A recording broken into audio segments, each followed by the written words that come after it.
Hello, little ones. Welcome to Adventures with Grandma Bonnie. I'm so happy to see you here today. I hope you've had a great day. I would like to tell you a story based on mostly the truth about my life and how Grandpa and I built a little house in the country which was off-grid. I'd like you also to meet my friend George. George is my helper today. Isn't he cute? He's all ready to scare everything away, or he has already. It is that time of the year, so it's harvest time, and he's been busy keeping birds out of his garden. Okay, here we go. Today's story is called Flying Chicken, or was it a turkey? Let me put my glasses on, and I have written this story with the help of Grandpa. For over 20 years, we lived out in the country, 2 long miles on a dirt and rocky road. We're talking really rocky. That is where we built our little off-grid home. We later found out that the dirt road was a wagon trail established in 1852. Do you know how long ago that was? By explorers traveling west to find a route over the Sonora Pass. The Sonora Pass is in the High Sierras. We were following our long-term dream of living in wide open spaces, clear blue sky, and among Mother Nature. Our 40 acres of raw land covered with sagebrush and a few pinyon pine trees was going to be our home. Many of our friends helped build our home and developed our land throughout the years. There was always plenty of work to do, and extra help was welcomed. The extra hands were really appreciated. We pulled up weeds and sage by hand and eventually envisioned our new life in the sticks. Our property was located in the high desert of Nevada at the base of the eastern Sierra Nevada mountains in beautiful Antelope Valley. Surrounded by majestic mountains with Topaz Lake in the distance, we had plenty of amazing views. In the winter, we saw snow-capped mountains, and in the summer, the nearby Walker River was filled with fresh snowmelt and trout ready to be caught for dinner. And boy, were they delicious if you got down there and caught some. Since we were at a high altitude, over 6,000 feet elevation, the sun was intense in the summer, but the nights were filled with a blanket of bright stars and cool air. Oh, that was so wonderful to sleep with the windows open and cool air. The only thing we could hear when we slept were the coyotes yipping off in the distance as they searched for dinner, and the hoot of a large owl that usually perched on the peak of our roof right above our bedroom. You couldn't miss that hoot in the middle of the night. I often referred to living there as God's backyard. The prevailing winds came from the west and pushed the clouds and the storms up over the high mountain peaks and then came barreling down right through the valley. Certainly something powerful was involved in this amazing event. Mother Nature, or God, must have been responsible because man could not have produced such a powerful event. Herds of deer migrated through the area each spring and fall as they sought greener pasture. Large and small critters were our neighbors as we all tried to live together. Since there was no source of water on our property, the first thing we did was sink a well. We celebrated when the well driller hit a good strong flow of water amid the dirt and rocks after drilling down about 115 feet. If you've ever seen a well driller, they have a big truck that has this big drill on the back of it, and it depending on what kind it is, they can go through dirt and rocks and cut and everything else. but it cost a lot of money per foot, so you really like to see it not too deep. We plan to use solar energy for sustainable power in our rural setting. So Grandpa Ray has always been able to figure things out, and he spent weeks researching everything about solar power and how we could harness the power of the sun to help us. We started slow and small and soon had enough power for our needs. Our clothes were hung outdoors on an old-fashioned clothesline. Maybe some of you still know what those are or have seen them, or maybe your parents around the house or grown-ups have used them. We like to call it our solar-powered clothes dryer.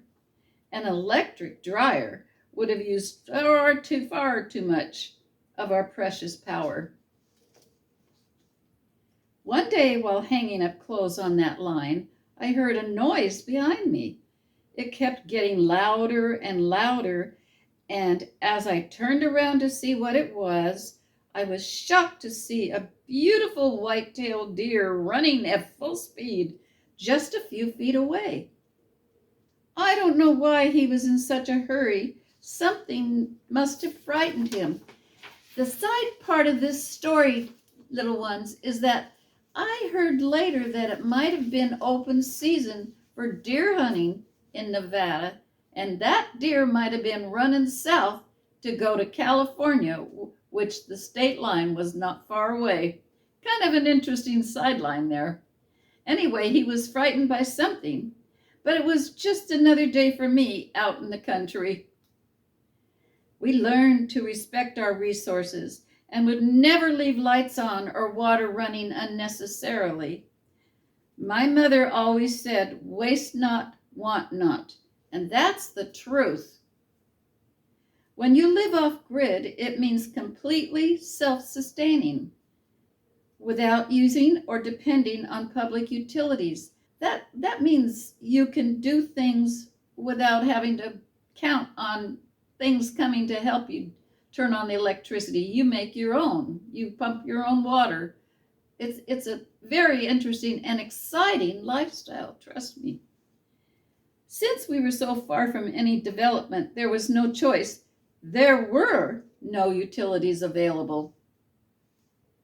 Our dream of life in the country was exciting and challenging. We lived in our 25-foot travel trailer parked near the well for several months and later moved closer to the build site. The first few months of our build, we were parked just a few feet from our house. While it was convenient, we struggled through tough times. Things don't always go easy, and when you're building your own house out in the rural area like that, you really got to adapt to things. Trying to secure supplies for our house was a challenge.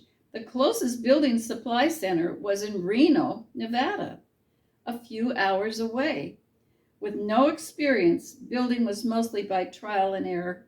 Most of our projects turned out better than expected. Thank goodness.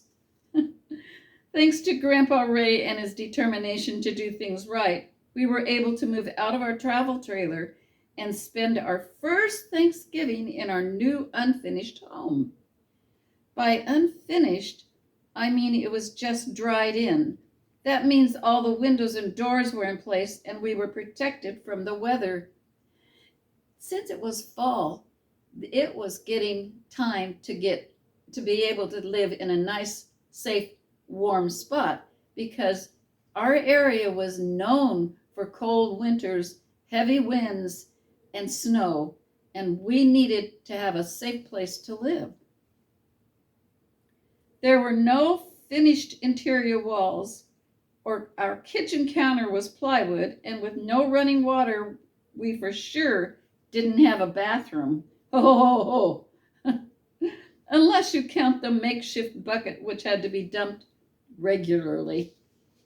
But that was all right. We were busy and succeeding in a project and following our dream. Grandpa Ray did get the wood-burning stove installed. We hung up bed sheets as wall coverings and used folding chairs to have a place to rest. Sort of like camping. You get the picture. Do you like to camp? I wonder if George here likes to camp. The weather had changed violently the week before Thanksgiving. We had our very first winter windstorm, followed by our first snowfall of the season. Since we didn't have our propane hooked up in the house yet, I had to cook our Thanksgiving dinner in our trailer. The trailer did have a small oven, so I could cook a large chicken that looked and smelled a lot like a turkey with stuffing. Remember, it was Thanksgiving time. I needed to have a turkey, sort of. We made a dinner table out of 2 big boxes left over from our move and put a tablecloth over it. In the center was a beautiful candle to set the mood. The wind had picked up again that night, and I felt safe and warm in our little house. I wonder if George was there. Were you there, George? George doesn't answer, by the way, unless I do. Grandpa Ray kept the fire going in our wood-burning stove, and I went out to the trailer to get the dinner out of the oven. I put the mashed potatoes and vegetables in the roasting pan alongside the crispy brown chicken to keep everything nice and warm. Can you imagine what that looked like? A nice, crispy, brown-skinned. That was Grandpa's favorite. I would come back out and get the gravy and rolls later. I even made gravy that night. This dinner was one made with love, and I knew it was one of Grandpa's favorite. After working hard all day in the wind and cold, we were looking forward to a nice home-cooked meal and celebrate our thanks and all our blessings. As I opened the trailer door, a big gust of wind kicked up and slammed the door right in my face. Kicking it open again with my hands full of my hot dinner, I struggled to keep my balance. Oh my, oh my, oh my, it was difficult. I didn't want to trip on the step as I strained to get out of the trailer safely. I forgot to watch out for the big rock that held down the outdoor carpet outside our trailer door. Of course, I stumbled on the rock, and dinner went flying through the air. Woo! It just went flying. That chicken must have flipped 2 or 3 times with its wings flapping as it took flight. Oh my goodness, was that a mess? I still had the roasting pan in my hands, so I thrust out my arms and caught that chicken midair before it landed in the dirt. Who wants a dirty chicken? All was saved. Well, except I did have a sore knee. Both Grandpa and I enjoyed our first Thanksgiving in our new little home in the country. One we will never forget. This is only one of the adventures Grandpa and I had while following our dream of country living. We were real pioneers out there and took great pride in everything we did to make life matter. To this day, I dream of all the memories we made together with others. All of our friends participated in our building of our home, our dream, and they came often to visit and help. The real lessons in life might come quietly and not always obvious at first. Sometimes things do happen for a reason and work out better than you could have dreamed. So don't limit your dreams. Never limit your dreams and never quit trying to make them happen. You can dream, but you do have to take steps to make them happen. Keep at that schoolwork. Keep at that project. Keep doing. You'll get there, you will, or even more. While Grandpa was capable of many things, he wasn't and isn't always good at finishing the job. Well, we all are like that, aren't we? He might have had a good intention, but would get distracted by other activities. So I learned to have him commit to a finish date What a bright idea. Think about it. You're going to finish it. You promise you're going to finish it. When is that finish date? That's all. After 62 years of marriage, this negotiating skill has succeeded in helping us continue our journey in a more productive and harmonious way. Well, it's called communication, isn't it? After all, a relationship goes two ways. Yes, I had to do that too. Our little house in the country was completed. Well, almost. When you build a house or when you're doing any project, it tends, if you don't finish it then and make sure it's done, it tends never to really get done complete. But is that important on some things? I guess that's called prioritizing. I hope you have a beautiful holiday season. Make memories with those around you love. Join us again to see and hear more adventures with Grandma Bonnie. Please hit the like button. You know that button there? Hit it, hit it, hit it, and give us a big thumbs up. Come on, jump in there. Please subscribe to Adventures with Grandma Bonnie so you don't miss any future adventures. In future adventures, I'll share more stories about living in the country with snakes, bears, eagles, rabbits, deer, cows, sheep, quail, wild horses, coyotes, and sometimes tipsy cowboys. Have I got stories for you? Maybe I'll bring George along. Take care